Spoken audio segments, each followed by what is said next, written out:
Welcome back to CEO Money. I'm your guest host all week, Grayson Armistead.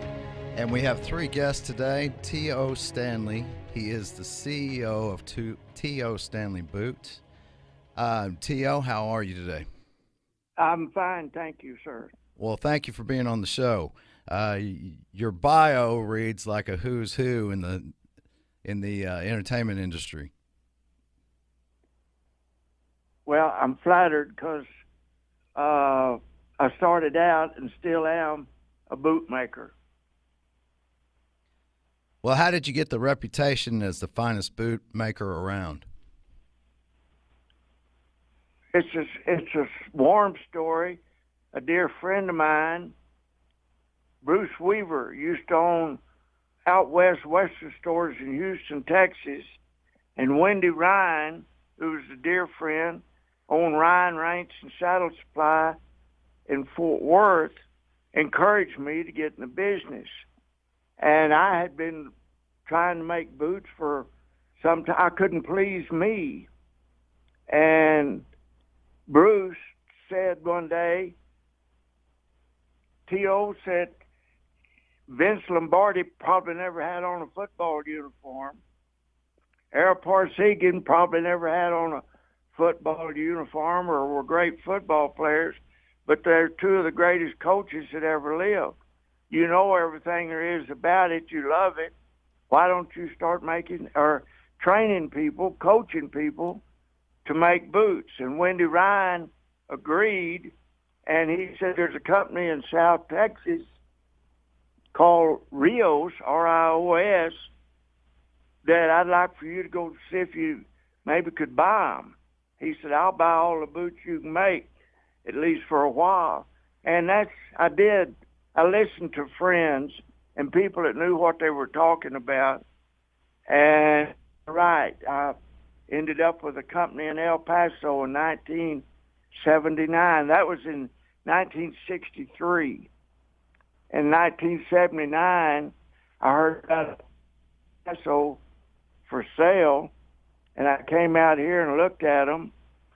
Actually spent 2 nights in the factory, inventory and everything, bought them the following Friday, and the good bootmakers out here, most of them are Hispanic, and they're good. Their daddies taught them how, most of them, and your granddads taught their daddies. But anyway, I started hiring who I thought was the best, and everybody was saying, who's this gringo out here telling us how to make boots? And within a year, they was all wanting to work for the gringo. So I was just blessed. I'm living proof that there's a God up there taking care of all of us. Well, amen to that. I got in the boot business. Well, I understand you've made boots for a lot of well-known people over the years. What client were you most proud of wearing your work? Every one of them. Dale Robertson, Roy Rogers, Gene Autry, Glen Campbell, Trampas on the Virginian. That's Sammy Davis Jr., Dean Martin. The word just spread that I made good boots. Binion played a big part in that. Binion's Horseshoe and Casino in Las Vegas was a gangster outlaw from the Dallas Fort Worth area, and he cleaned up the mafia gangsters in the Dallas Fort Worth area, and the government told Benny to get out of Texas and don't come back. If you do, we're going to prosecute you, but thank you for what you cleaned up for us. And he went out there, met Meyer Lansky and Bugsy Siegel, and they made a deal that Meyer Lansky would get the strip and Benny would get downtown, and which is a beautiful, great story in itself. But Benny was a good customer, and he commanded me to be Vegas every year, once a year at least, to measure feet for people. And he got like Steve Wynn and Dean Martin and many, many others wearing my boots, and the word spread. So I've just been blessed to have people. I never did have an advertising budget. I didn't need one. People, word of mouth, helped me build my company. And the workers that listened to me and did what I asked, because I was blessed to have learned from some of the greatest bootmakers that ever lived. Right there in the Dallas area was A.C. Williams. Up north at Childress was Shorty Jones. Big Spring, Bill Ward. Temple, A.L. Rose.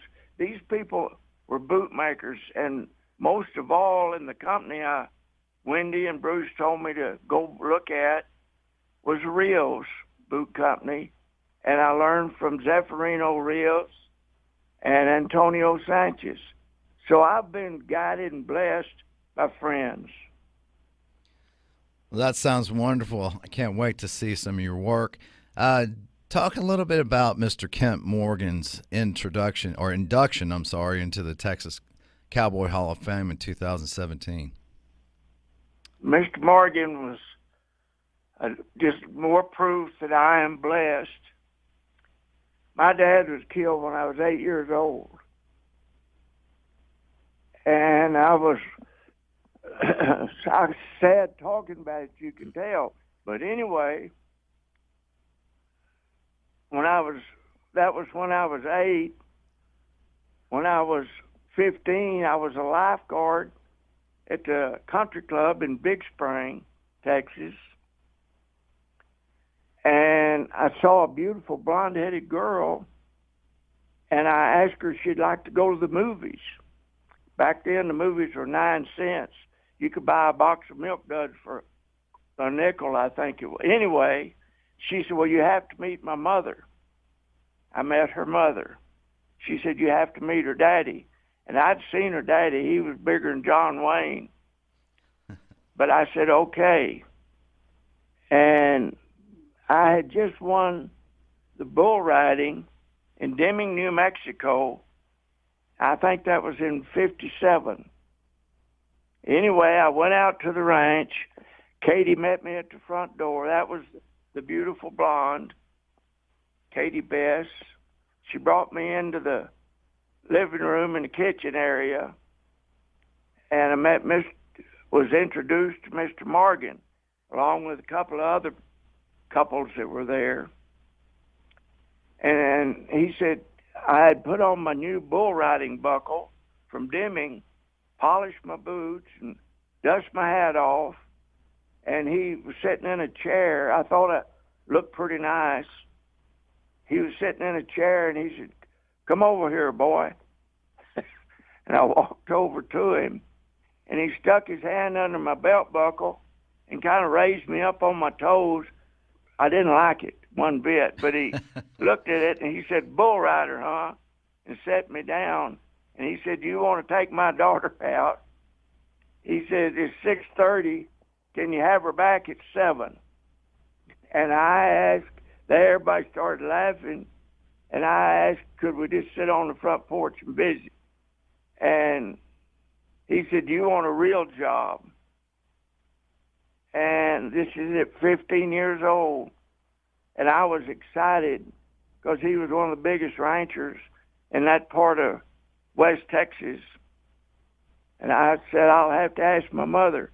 He said, I already have. I said, well, I've got a job at the country club. I need to ask them. He said, I'm on the board of directors out there. They've given you a good recommendation. Do you want to go to work out here? And I said, yes, sir. And he said, be here at 4:30 in the morning. And 4:30 in the morning, I was there for about 30 days. And he said, why don't you move in the house here? We've got plenty of room, so you don't have to drive out here every morning at 4:30. I said, well, I need to ask my mother. He said, I already have. And she said she didn't want you driving every morning at 4:30 either. So get your clothes and move in. Well, that's an And that incredible was- story, T.O., well, especially since you were asking to date his daughter and moved you into the house. Unfortunately, Well, my friend, I'm running out of time, but I sure appreciate having you on. You have been listening to CEO Money with guest host Grayson Armistead. This segment was brought to you by Infuse and the revolutionary Notify CRM product. In today's video-centric world, your sales force needs the tools to sell, not just report. Find out more at infuse.com.